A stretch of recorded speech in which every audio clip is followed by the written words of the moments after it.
Okay, Kevin, can you tell us about difficulties that you have faced here in Russia? Like first when you came here, what was different from between Russia and USA? Like, I think the four worst things in Russia are probably visas for foreigners are really difficult. It's complicated, and the roads aren't so good if you drive. And the weather, I don't know, isn't so different from where I'm from. So the weather's fine. Some people hate the weather. And like a cultural shock.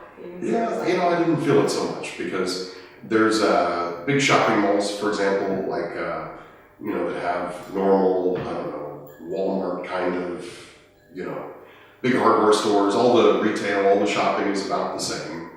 Driving's not so different. The cost of living is close. All of the groceries most of the groceries that I was used to buying, accustomed to buying, are available here. Some of the things that are hard to find are ethnic foods. Americans really like Mexican food, and it's hard to find some Mexican ingredients like black beans. I look everywhere for black beans and can't find them. And, but I don't know, things seem pretty normal. But we have a lot of Chinese restaurants. Yeah, absolutely. But it's different than the American idea of Chinese. Yeah. Some of the culture, I don't know, some other things maybe. Russians are different about smiling. Americans tend to smile at everybody. British people smile at everyone. And Russians kind of save that for close, people they're close to, friends, as I understand. So that's different. You don't. I understand if you walk around smiling, everyone thinks it's because you have no mind. You're lost. Like you're mad or something. Mm-hmm. And there's actually one concept about coconut and peach. Like Russians are like coconut. They are hard outside, they're soft inside. And Americans, on the opposite, they like peach. Like very soft outside, but hard inside. What do you think about this concept? Yeah, actually, that makes a lot of sense. I would agree with that. One thing that's really nice about Russia is that people are very open and generous, and not to the whole world, but in general, people are really good and kind to me. Everyone's always been really nice to me. Never had too much problems. I've seen some stupid things, mainly involving alcohol, but I think that's normal anywhere. So. Do you think that Russians drink a lot? Not the people that I'm around. The friends that I have and, don't drink very much or more than French people, for example. French people have a glass of wine at dinner, and it's normal with the friends that I have. And university-aged people here, I think, drink as much as university-aged people anywhere, which is a lot, maybe. I drank when I was at university, so it seems normal for what I was, but I don't think it's more. And what about the kids? Like the kids in the camp, or they attitude to you? How do they see you, and how do you see them? And since I've had kids and my kids go to the camps, I have a different perspective, I think, maybe than some of the other volunteers, because I have discipline issues with my kids, or I have to control them or, worry about them and things like that. And some of the volunteers that come bring their children, and their reason for coming is to, let the kids spend time, learning Russian or something. And so, is it hard to work with them if they don't know English that well? I think that what happens is if volunteers, if they have trouble, it's younger kids that are the most difficult always, I think. Because younger kids, I think it takes more experience. You have to, it's easy if you're a father to control your kids and, maybe his friend or something. But then when you have 15 kids, it's a lot harder to manage that group. And I think there's, maybe with little kids, there's special kinds of things, to do that. Teenagers are really easy to work with. Their English level is fairly high, and they can talk about a lot of topics, a lot of different things that are interesting. And it seems like people kind of find their niche. They find the group that they work well with, and they rotate and work with everyone. But some people, it just seems like they do better with younger kids, older kids. But I didn't have so much problem with that. I didn't see other people.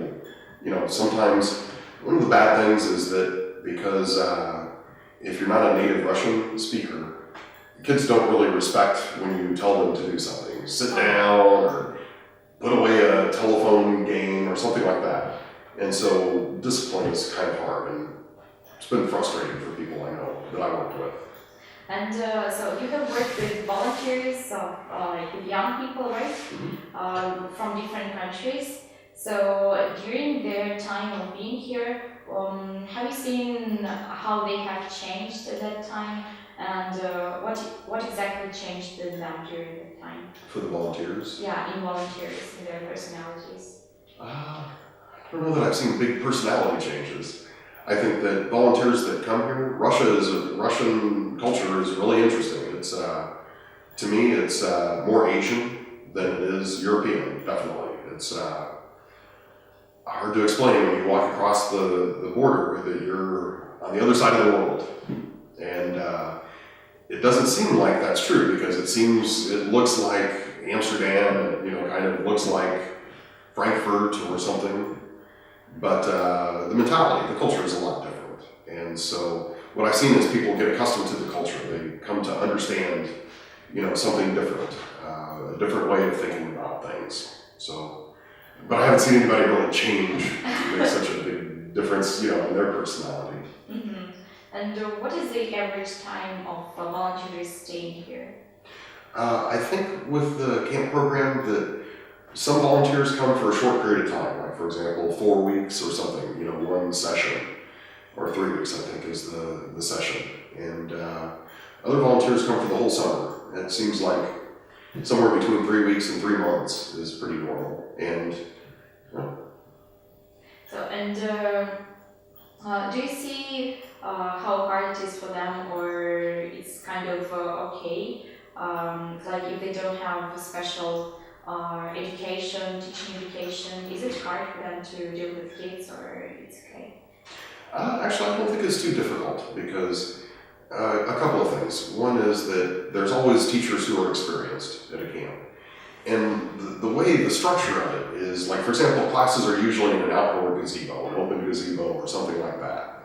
And the classes are short, and the other teachers and the director of the camp, there's lots of ideas. There's materials and things that you can take and use. And so, for example, a class might be learn parts of the body and movement words. And, maybe playing Simon Says for a period of time and doing races or something is a good idea. So it seems like the teachers work together and have different ideas, and once they get to know the kids, once they get to know the kids, they get ideas from others, and it doesn't seem like it's been so hard.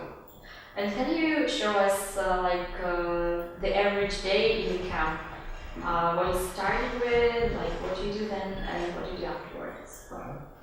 Well, a normal day is a long day at camp.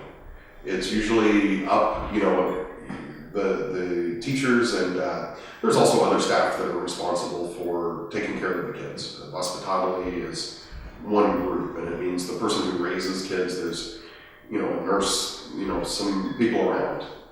But in the morning, getting everybody up and over to breakfast, and that's usually 7 o'clock, something like that. So it's 7:30, it's early morning, breakfast is at 8.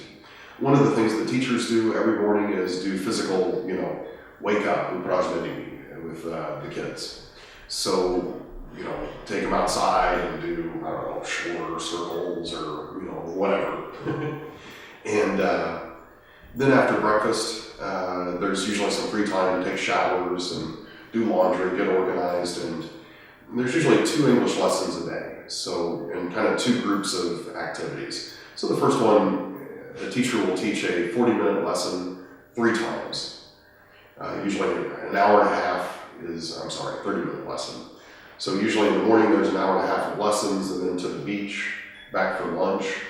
Is it like an English lesson? English lessons. Or English theater combined. In the beginning, the kids, each group, the kid will take a 30-minute English lesson, a 30-minute master lesson of some kind, like art or costumes or something, and a 30-minute theater lesson. So they kind of, or yoga, or, but they rotate through. And then the English teacher gets all 3 groups. Usually they're divided into 3 groups, older, middle-aged, and younger. And the process kind of repeats in the afternoon. They do another hour and a half, teachers will do another hour and a half of lessons, another trip to the beach. And how do you finish your day? Like maybe some disco party? Well, the end of the day is after dinner and there's free time. Usually there's an evening activity of some kind scheduled. And sometimes it's disco. Ditski disco is a lot of fun. And sometimes it's a concert, or sometimes, each day has different activities, that are organized by the camp. Each of the days has its own theme. So for example, one day, and there's always a schedule of what the day is. An example might be Angel Day. And then on Angel Day at breakfast, everybody picks somebody's name out of a hat, and you should do nice things for this person all day long. So it's nice. You get somebody's name, you should keep it a secret, go buy maybe chocolate and put it on their pillow, or make a card for them, or something nice, and maybe 2 or 3 times a day. And the day ends with candle, and we break into groups and pass a candle around, and everybody talks about how their day went. And in the beginning, always, the kids speak Russian, and I think that teachers, volunteers that come in have a hard time. They don't understand what's being said. But as the days go on, the kids will start speaking more English during the candle session. And for example, on Angel Day, everyone tells who their angel is. They find out who gave you candy, who gave you ice cream, who did all these nice things for you. And it's fun. And so that's right before bed.